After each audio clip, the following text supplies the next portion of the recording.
Well, guys, welcome back to the channel. Today I'm talking with Nick and Keith up in Fairbanks, Alaska, and talking with them about many things from their culture up there to the mission up there and their life and adventure on that mission as well. So, Nick and Keith, could I have you guys just introduce yourselves real quick? Keith Naden. I am actually a Canadian, and now I live in Alaska. I've lived in Alaska for 14 years, 7 years in Anchorage, and then 7 or almost 8 years in Fairbanks now. So You're also the disciple who Gotcha. has lived the longest here in Fairbanks. yes, I moved up here way before 6 months up before anybody else. Okay. He Wow. was the church plant. Mhm. My name's Nick, Nick Morill. I lead the church up here in Fairbanks, Alaska. Been up here since 2016, and I love it. I'll share quickly. In Bend, Oregon, we've had benevolence events. I wouldn't say we necessarily have a benevolence culture. I know that starts with me. That starts with just doing Sure. something, developing the Yeah. lifestyle.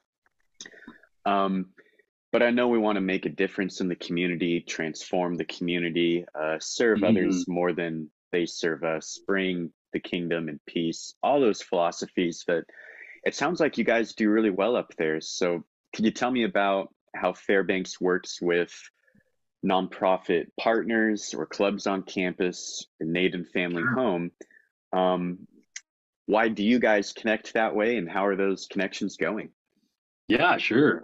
Well, I think the service culture was really born out of Anchorage. That was when Ray and Stephanie Naden began leading the church in Anchorage back in 2007. That was their kind of plan from the get-go. Was to, hey, we're gonna serve the community. That's who we're gonna be, and that's how we're gonna have an impact.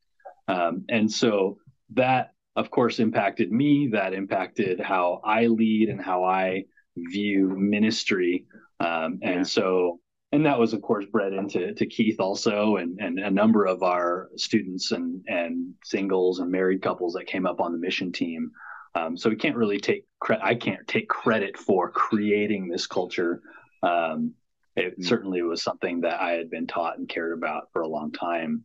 But I mean, up here in Fairbanks, what we've done on campus, we have a Hope Worldwide Club, which has been an excellent way to connect into the campus community.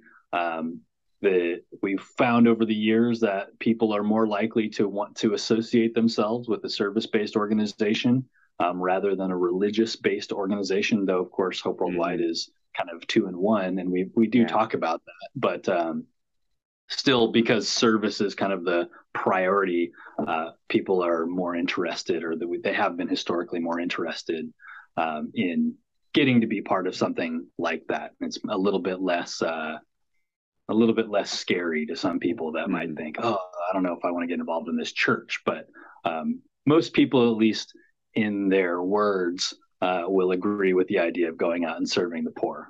Sometimes their actions are a little bit different than what they say, but at least intellectually they agree with it. And then our connection with Naden Family Home. So Naden Family Home is an organization that provides support services to individuals who experience primarily intellectual and developmental disabilities. And so it's not a nonprofit, though the organization is transitioning to that. Hopefully in the next few months, that's going to be a thing. But of course, if anybody has been on the admin side of creating a nonprofit, it is a journey, and we're along that journey. But because the business is owned by disciples, and many of the employees are disciples, we can't help but infuse our faith into what we do. And so Naden Family Home has, I mean, the core service of just providing assistance to those who experience disabilities, we very strongly believe is part of God's plan and mission, and something that he obviously cares very deeply about, because it's a vulnerable population that we have the ability to help, that we have the ability to make a difference in their lives and make a really meaningful impact in their lives. And one of the ways that we provide those services is we provide employment services. So um, we help them to find jobs in the community. But then we just discovered, of course, quite quickly that it's very hard to get them jobs in the community. And so we decided as a group, and I guess I didn't say this, I'm also an employee of Naden Family Home. So just in case that wasn't picked up on yet. Okay. Take care, Keith. See you, Keith. So one of the big services that we provide is a supported employment service. And because we were having a hard time getting people involved in the community employment, we decided, well, let's just provide the employment ourselves. And so that has grown into the golf course that we're at right now. That has grown into a furniture shop where they build and sell furniture to the community. Down in Wasilla, where Naden Family Home operates, also they do like goat milk soap and kind of these specialty products. We run a snow machine company or a snowmobile company in the winters up here, all for the purpose of creating these job opportunities for the individuals that we serve. Wow. And that for me ties very much in again to the mission of Jesus, of again helping the poor, the vulnerable.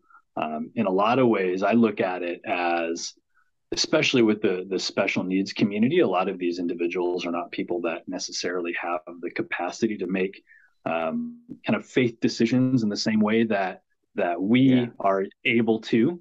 And they don't necessarily have the capacity to think through all of those elements. And so I tend to look at them, because they lack that ability. They're children in that way, and they don't have sin in the same way that we experience sin. And so I tend to look at them as my brothers and sisters in Christ. They wouldn't have the capacity to sit down and do Bible studies, and then make a decision to make Jesus Lord and get baptized. Though some of them might have that capacity, and some of them have in the past, which has been very exciting. But as a kind of a general principle, I see them as my brothers and sisters. And so it's ministry, the work that I do with Naden Family Home. It's not as though I am a minister for the church, and then I also work at this place. It is, I am a minister for Jesus in all of those places. The only difference is where does my paycheck come from, right? Yeah. Mm-hmm.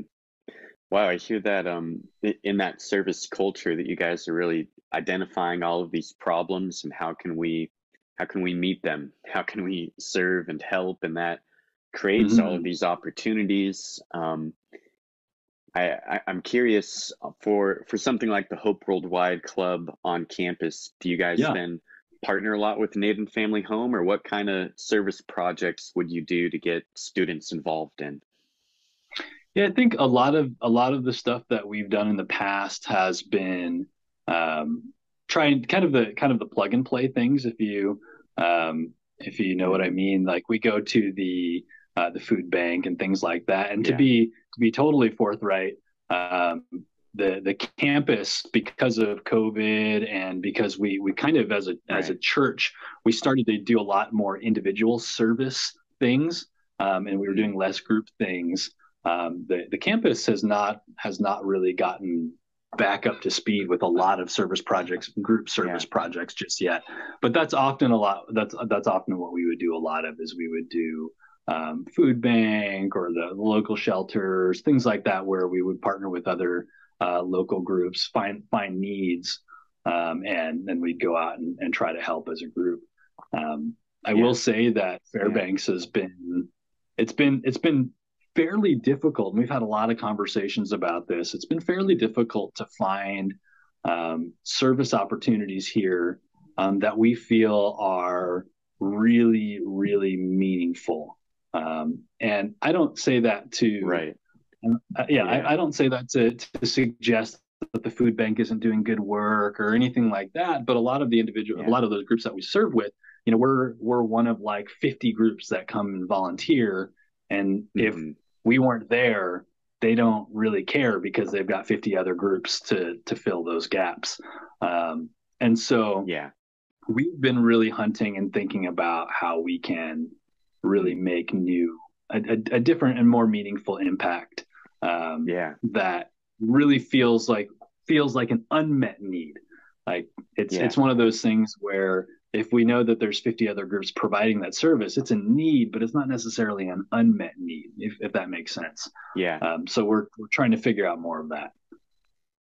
Yeah, and even if it's not, I totally hear that. I'm searching for where to make the impact.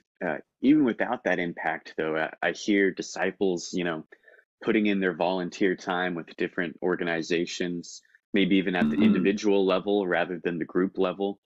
So I'm curious how much the church facilitates those events, or what you do to facilitate for it. Do you make time in the weekly schedule as a church to free people up for that? Do you have all the brochures in the foyer for volunteer opportunities? Do you put it in the church announcements? Do you preach on service every week, or is it just a discipleship and imitation of lifestyle? How does the church come in to foster and fuel that service culture?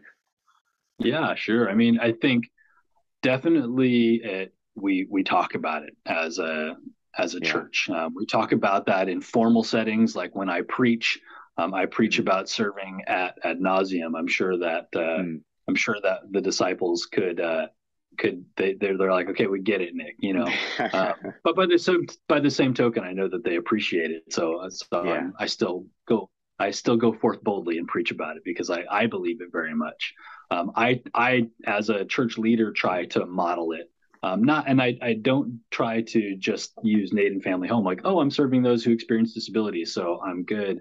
I try to actively find other opportunities in which to serve and go out and make a difference. For the last couple of years, since the start of the pandemic, I've done a lot of Meals on Wheels, and that's been something that I've grown to really love to do. But as far as putting it kind of into the church schedule as such, a lot of it comes through the pods now, that all the pods of different facilitators, and they really have a kind of open slate of what they want to do as a small group. And that's a little bit part of our philosophy as well. Is I really try to distribute leadership as much as possible. And I have no notions that I should be the guy that plans all of the different things. I plan things that I'm interested in, and I think that would be good for the church. But there's no reason why Keith can't do the same thing, or any other member of the church can't do the same thing. And in fact, that's what they do. They had one of our pods came up with a volunteer opportunity, invited the rest of the church to go, but that pod was committed to it. And so they carried it. And so we definitely try to distribute that leadership and that culture, the service culture, to as many people as possible, and empower them to be able to, take the reins as such, and like, hey, we're going to do this event, please come. And it doesn't need to go through me as the church leader.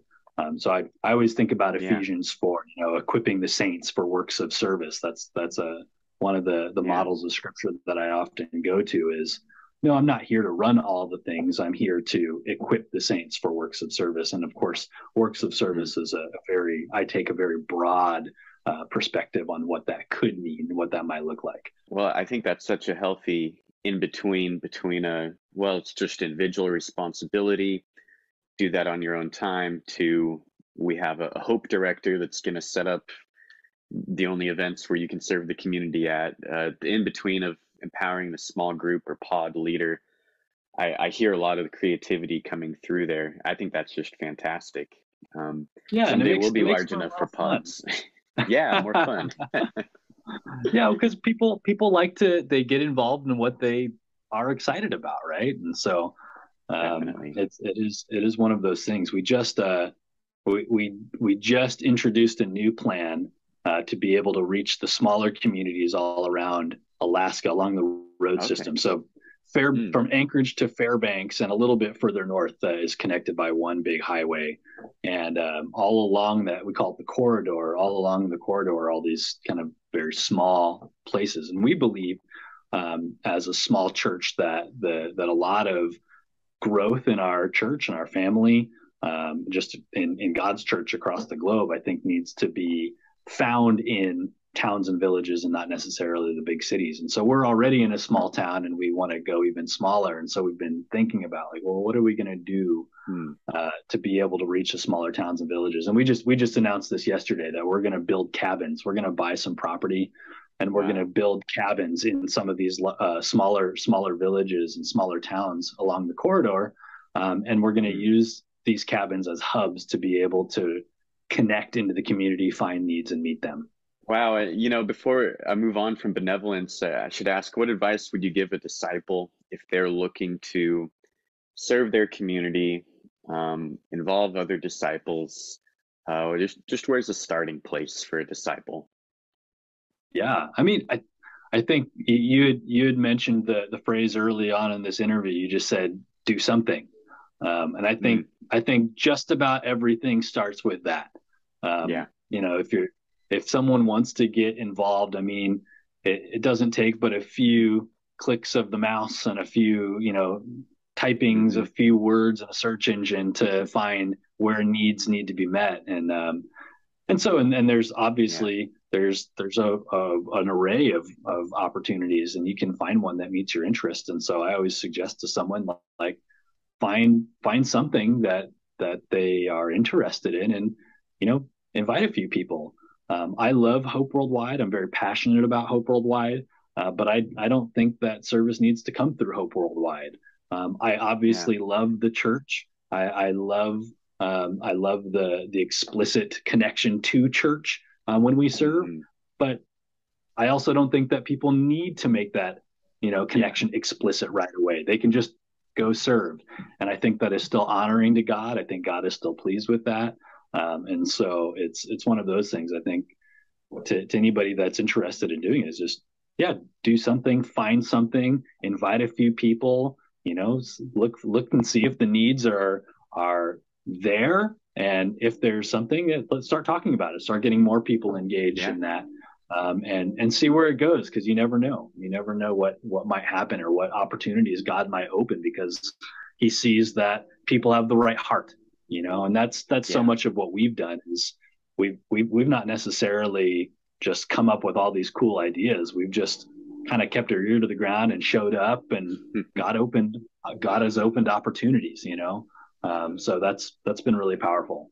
I could go on and on about just open doors that just blew our minds, and that's just God. It's just God stuff. Yeah. Well, again, it's inspiring what you're doing up there in Fairbanks. I think God is using you. And Nick, I appreciate the time, and thanks for chatting today. Yeah, of course. Thanks for having me on. I appreciate it a ton. It's lots of fun to chat about it.